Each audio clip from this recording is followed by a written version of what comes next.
Boyfriend refused to go on our anniversary trip without his stepsisters. Now everyone thinks I'm the villain for wanting time alone. My boyfriend, 24 male, and I, 22F, have been together since high school. We met when I was 15 and he was 17, instant connection, and we've pretty much always been each other's best friend. His family situation has always been tough. His parents split, his dad started another family, and his mom was single and hyper-focused on him. Things changed even more when he turned 19. His mom remarried a guy who had 2 daughters already. My boyfriend just instantly bonded with his new stepsisters, and honestly, he's become the best brother anyone could ask for. But that's where everything started to shift for me. The girls were about 13 and 10 when they came into the picture, and my boyfriend has gone above and beyond, always there for them no matter what. Suddenly, our 2 weekly date nights turned into one actual date and one night where we were practically babysitting. I let it slide for a while, but after high school, when I started community college, I craved actual private time. He still lived at home, so our opportunities for privacy were limited. If he came over to my place, at least we could have some time to ourselves. My parents are cool with that, but it rarely happened because he'd never want to leave his stepsisters alone. His stepdad and mom would constantly take off for trips, visit friends, whatever, and my boyfriend would always offer to stay back and babysit. He always said he'd wished for siblings who loved him, and now he felt like he finally had that. But this has gone on for years. I asked him if we could take a trip for our 7-year anniversary. I just needed time, just the two of us. My parents even offered to pay for a week-long Disney trip for us, and I was so excited. Then, 3 weeks before our trip, he tells me, "My stepdad says the girls have to come with us if I'm going to go." I couldn't believe it. He's not paying for anything, neither is my boyfriend. How could he even make that demand? And then my boyfriend drops a bomb. If he goes, his stepdad will move his stuff out of the house, and his mother is siding with stepdad. I offered him a place with me and my family. My parents adore him, but he said he couldn't do that to his mom and his sisters, and asks if he can pay for them to come along. I flat out told him no. After that, he was furious. That's when I finally told him, straight up, that I was tired of his stepsisters always being in our relationship. I get that family is important and he loves them, but he's not their parent. From day one, his mom seemed fine with shifting all responsibility onto him, and I've seen him be completely parentified for years. Huge red flag. He left our conversation absolutely livid. Word got around to his stepsisters. The older one, about 17 or 18 now, starts blowing up my phone, accusing me of trying to isolate him from his family, telling me to fuck off and stop trying to control how much time he spends with them. That I shouldn't tell them they can't come if someone can afford it.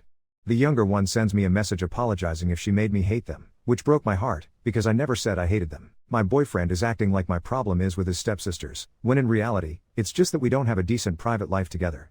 I told both girls, copying the same message to each, I have no problem with either of them, I love them, but I want some private time with my boyfriend, just us, without them always being in the background. I'd love to take a trip with all of us one day, but this vacation was for just me and him. Neither of the girls replied. I texted my boyfriend after all this, told him, I don't hate your sisters, I love them, but I need his time, and I just can't keep doing this if he can't learn to prioritize me sometimes, too. He still hasn't answered me. In the middle of all this, their stepdad calls my dad, basically cussing him out for being picky with how he spends his own money. My dad was furious. He'd been friends with my boyfriend's stepdad in the past, but that changed years ago over a different argument, and now my dad told him off, saying my boyfriend would have to apologize before being welcome at our house again. Now my dad's blaming my boyfriend, and I'm caught in the middle, desperately trying to keep the peace. No one is responding to me, not my boyfriend, not his sisters, not anyone, and I'm feeling like I'm unraveling. I even reached out to several of our mutual friends, added them to a group chat to explain the whole story. One friend tells me the stepsisters were actually abused by their mom, and that their dad is a nightmare, so my boyfriend is literally all they have. But at some point, I can't help thinking that's just more excuses. Then I get told that I'm being too harsh on my boyfriend, that I can't spring this on him after years of living this way, or that I'm punishing the girls for wanting more attention from him. Everyone seems to think I'm the villain here, and I'm genuinely losing my mind. Am I wrong? Am I truly being the asshole? I just want a relationship where I matter, too. Update 1. So much has happened lately that even trying to keep track of time feels pointless. These past few nights I've barely slept, and everything just blends together into chaos. After what felt like an eternity of silence, my boyfriend finally reached out, not through a text, not a phone call, but in person, showing up at my door. He was desperate, practically pleading with my father, begging him for forgiveness, not for his own actions, but for what his stepfather had done. He broke down in tears, and my dad, who has always been the softest heart underneath all that gruffness, just hugged him tight and brought him inside. But all I could feel was this boiling anger, so I started screaming at him right there in the entryway. My dad stepped in and made me calm down and listen to what my boyfriend had to say. My boyfriend confessed, right in front of both of us, that his stepdad is an absolute monster. He's been abusing his daughters for years. The girls don't even have a safe place to go, because their mom is just as bad as their dad. My boyfriend had watched his stepsisters get beaten when they first entered his life. His stepdad never even tried to lay a hand on him. He was too old, too strong, and would have fought back, but there were a few nasty physical fights anyway. The girls see my boyfriend as the only person in their world who makes them feel safe. Both girls wrote me handwritten apologies. It wasn't anything special or fancy, but my boyfriend knows that I don't take text apologies seriously. He told them, "A text won't do shit for her. If you're sorry, write it out or say it to her face." They weren't strong enough to actually face me, but I get it. Honestly, I don't blame them. This entire situation is just so deeply, irreparably messed up. My boyfriend tried to explain why he hadn't told me about everything happening in his life while we were growing up, about his friends, his family, all these wounds he kept hidden. He always felt like people turned to him because he wouldn't tell anyone else, and that the pain of telling me, only to see me get more upset on his behalf than he ever could, just made everything harder. He admitted he knew if I found out about the abuse, I would have gone straight to my dad. He said all of this openly, and you know what my dad did? He said it was understandable. I was honestly surprised, but Dad said, "You'd take the girl's father away from them, and unless your mom is willing to adopt both girls, you'd lose them completely." Somehow my dad just understood, immediately, something I hadn't even wrapped my head around yet. We spent hours in that conversation. My boyfriend asked me if I could ever forgive him, and I told him only if things actually changed. I asked what I could do to help, but he just told me I couldn't. He then asked my dad for a private word, and after they talked, they both left for a bit. When they came back, my boyfriend and the girls moved into my house. Since then, the police have been by several times. My dad is now the one protecting the girls, and my boyfriend is starting to build a case against their father. My dad, always the respected figure in the neighborhood, is stepping up as their advocate and voice of reason, and people actually listen to him. Right now, my boyfriend is asleep in my bed. It's the first time he's been able to sleep in as long as I've known him. His sisters are still asleep on the air mattress in our living room. They did eventually apologize to me face to face. The whole Disneyland story ended up being about fear. The girls were terrified to be home alone with their father for a week without my boyfriend there. It wasn't some manipulative ploy, they were just that scared, that desperate. Apparently, their mom was abusing them too, and my boyfriend never even knew. They finally told the police the whole story last night. All of this is just so overwhelming. It feels like I'm running in circles, barely able to make sense of it all. That Disneyland trip we planned? Now it's become a family trip, plus the girls, if the police and the courts allow it. My parents promise they'll take the girls if me and my boyfriend's original plans can't happen. My mom, bless her, has even been teaching my youngest stepsister how to braid her hair, and they've had these sweet little bonding moments. Meanwhile, some of my friends are angry at me. I pushed my boyfriend to tell me personal secrets that weren't mine to know, then I lost it on them for not telling me sooner. It wasn't my place, I see that now. I just needed to know how much I'd missed, how deep everything ran. My boyfriend told me everything, but he did it reluctantly, and for that I feel guilty as hell. I had no idea how many burdens he was carrying, how nearly everyone relied on him for everything. It's heartbreaking, but at the same time, it makes me see him in a whole new light. He's genuinely such a good person, and I'm determined to make things right. I'm still trying to process this whirlwind my life has become. The girls confided in me last night, stories I never could have imagined. We all cried together. There's been more crying in this house than I thought possible. We stayed up until 4 in the morning, huddled in the living room with snacks and movies, talking through everything. Their mom was worse than their dad, and their dad was unspeakably cruel. My older stepsister is traumatized by driving. When she was 7 or 8, her mom would get high and force her to drive her around, and she'd be beaten if she refused.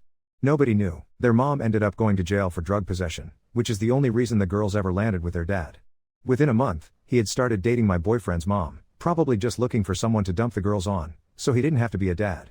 But my boyfriend's mom resented having them around, and her abuse was mostly neglect and spite, blaming the girls for stealing her husband's attention. The responsibility to actually take care of the girls landed on my boyfriend's shoulders. If he didn't, he'd watch them be neglected or abused, or just left miserable and alone. He's honestly the only reason his sisters have made it this far.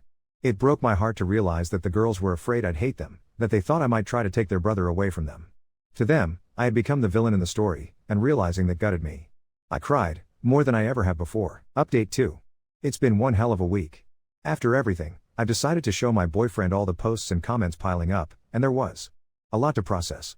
Where do I even start? Some legal stuff has started moving forward. Actual court dates are set for the week after next, which is when the really big changes will happen.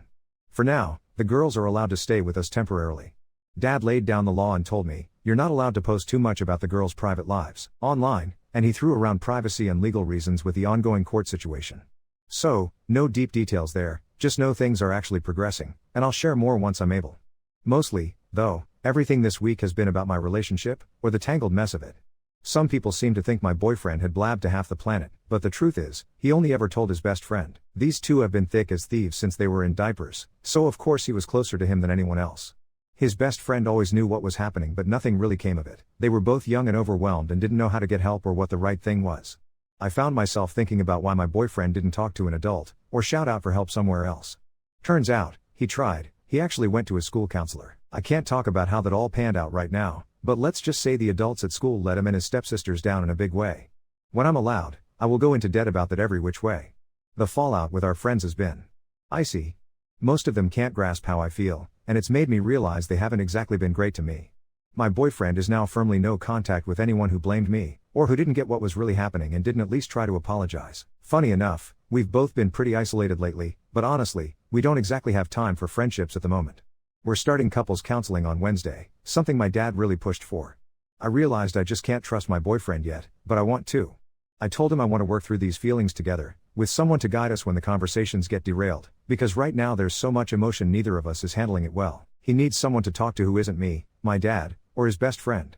Honestly, we both do. The day we decided on counseling, I showed him the posts.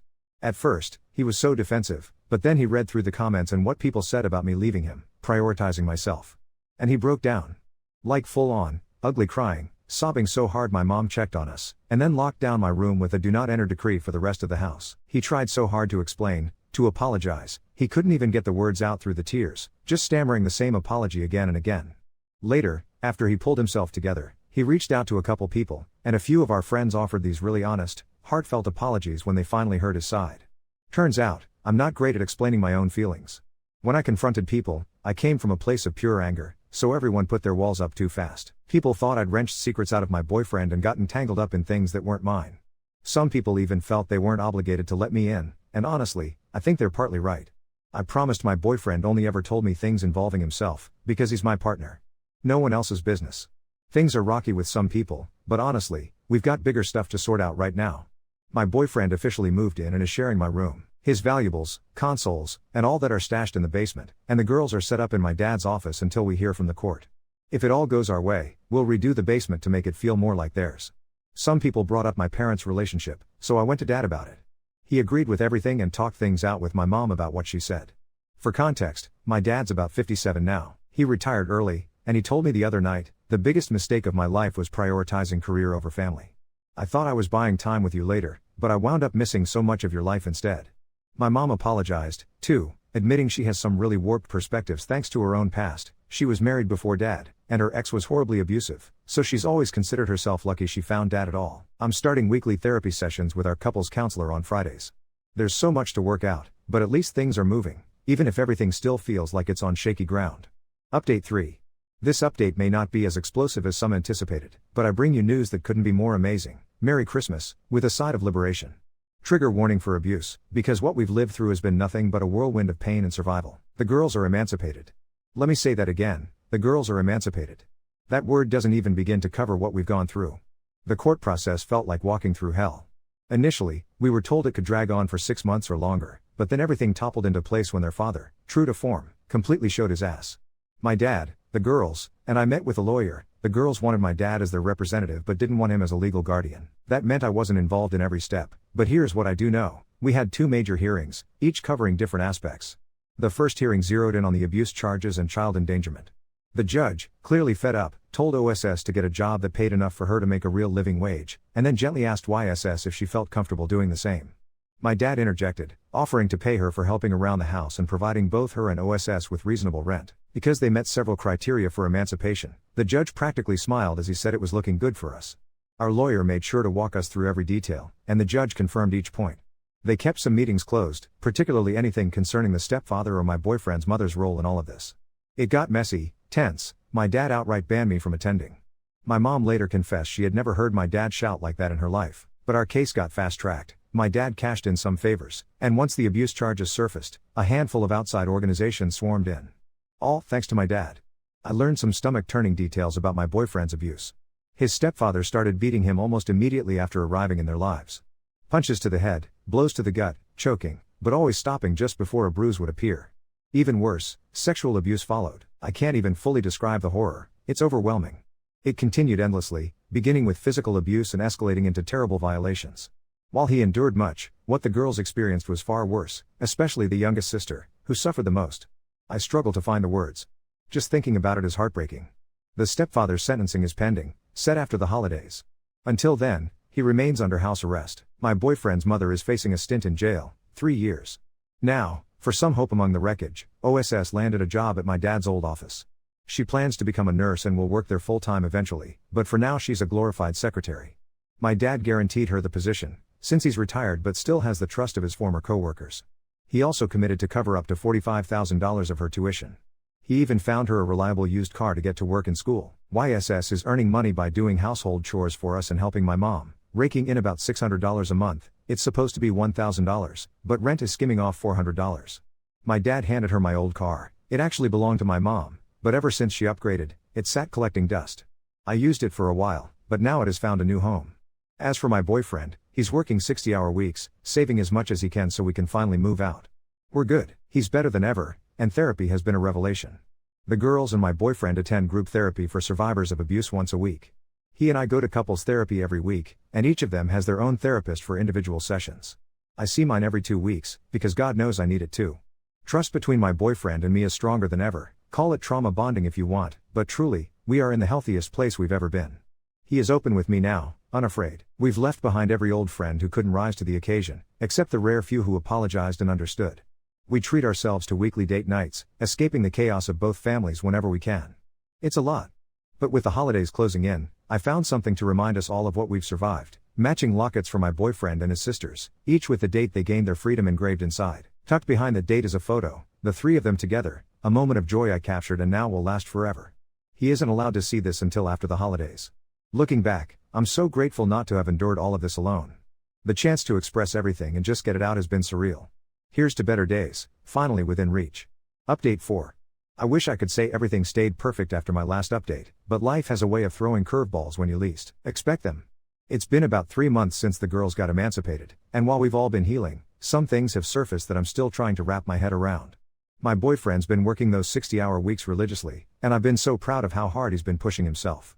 We finally saved enough to put a deposit down on a small apartment. Nothing fancy, but it would be ours. The plan was to move out in February, give the girls some space to be independent while still being close enough to help when needed. That's when I found the messages. I wasn't snooping, I swear. His phone was charging on my nightstand, and when it lit up with a notification, I saw a name I didn't recognize. Emma. The preview showed, "Can't wait to see you tomorrow night." My stomach dropped. I told myself it was work-related, maybe a coworker, but something felt off about the tone. I confronted him that night. He got defensive immediately, which made my anxiety spike even higher. Turns out, Emma is someone from his group therapy sessions. They'd been talking outside of therapy for weeks. He insisted it was just friendship, that she understood what he'd been through in ways I never could. But the messages I eventually saw told a different story. Nothing explicitly sexual, but definitely emotional intimacy that crossed lines. The worst part? Emma had been through similar abuse as a child.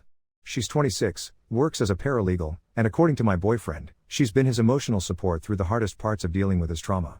They'd been meeting for coffee after therapy sessions, texting daily, and he'd been telling her things about our relationship that he hadn't even told our couples therapist. I felt like I was losing my mind all over again. Here I was, thinking we'd finally found our solid ground, and he was sharing intimate details about his healing journey with another woman. When I asked him point blank if he had feelings for her, he couldn't give me a straight answer. He kept saying, "It's complicated, and you wouldn't understand." Our couples therapist had to schedule an emergency session. It was brutal. My boyfriend broke down and admitted that he'd been struggling with feeling like I could never truly understand his trauma, despite all my support. Emma made him feel seen in a way I couldn't. Our therapist called it an emotional affair, and the look on his face when she said those words. I'll never forget it. Meanwhile, the girls have been dealing with their own drama. OSS has been thriving at work, but she's been staying out later and later. Last week, she came home at 3 a.m. completely wasted. When I tried to talk to her about it, she exploded on me, screaming that I wasn't her mother and couldn't control her life. It was the first time she'd ever raised her voice at me, and it shattered something inside me. Turns out, she's been seeing someone, a guy who's 31 and works construction. My dad is livid. He found out when OSS asked to borrow money for a weekend trip, and when he pressed her about it, she admitted she was going away with this guy. Dad laid down the law, no trips, no staying out past midnight, and she needs to bring him around to meet the family before anything gets more serious. OSS threw a fit, saying she was legally an adult and could make her own choices. She's not wrong, but my dad reminded her that she's living in his house and he's paying for her education. The tension in the house has been suffocating. YSS has been caught in the middle of everything. She's been doing amazing, her grades are up, she's making friends at school, and she's even started talking about maybe wanting to be a social worker someday. But the stress of watching her sister and my boyfriend struggle has been taking a toll on her. She's been having nightmares again, and I've caught her crying in the bathroom more than once. The breaking point came last Tuesday. My boyfriend went to his therapy session and didn't come home until almost midnight. When he finally walked in, I could smell perfume on his clothes. Not mine. When I asked him about it, he said Emma had been having a panic attack after group therapy and he'd driven her home and stayed to make sure she was okay. I wanted to believe him. God, I wanted to believe him so badly. But something in his voice, the way he wouldn't look me in the eye. I knew there was more to the story. I did something I'm not proud of. I looked up Emma on social media. Found her Instagram, her Facebook, everything. She's beautiful, like, devastatingly beautiful. Long dark hair, perfect smile, and according to her posts, she's been having a really amazing few weeks with lots of cryptic posts about finding someone who truly gets me. I showed my dad the posts. He sat me down and said something that's been haunting me. Honey, trauma bonding is real, but it's not the same as love. Your boyfriend is confusing the two, and you're getting caught in the crossfire. We're taking a break. Not a breakup, a break. My boyfriend is staying at his best friend's place for 2 weeks while I figure out what I want and what I can handle. The girls are staying with us, obviously, but the whole house feels different without him here. The crazy part? I don't even know if I'm mad at him anymore. I'm just tired. Tired of feeling like I'm competing with his trauma, tired of wondering if I'll ever be enough, tired of feeling like the bad guy every time I need something from our relationship. Emma texted me yesterday. She wanted to explain her side and insisted that nothing physical happened between them. She said she never meant to come between us, that she was just trying to help him heal. The message was long and rambling, but the part that stuck with me was when she said, "He talks about you constantly. Even when he's with me, he's thinking about you." I don't know what to make of that. I don't know what to make of any of this. OSS brought her boyfriend around last night. His name is Marcus, and honestly, he seems like a decent guy. Older, yes, but he was respectful to my parents and seemed genuinely interested in getting to know OSS as a person, not just, well, you know. Dad grilled him for 2 hours, and Marcus took it all in stride. He even offered to help with some repairs around the house. Maybe things aren't as bad as they seem. Maybe everyone's just trying to figure out how to be normal after everything we've been through. But right now, I'm sitting in my room, looking at the empty side of the bed where my boyfriend used to sleep, and I'm not sure what normal is supposed to look like anymore. The 2 weeks are up on Saturday. He's supposed to come back, and we're supposed to have a big conversation about where we go from here. Part of me wants to run into his arms and pretend none of this happened. Another part of me wants to pack his stuff and leave it on the porch. I guess we'll see what happens.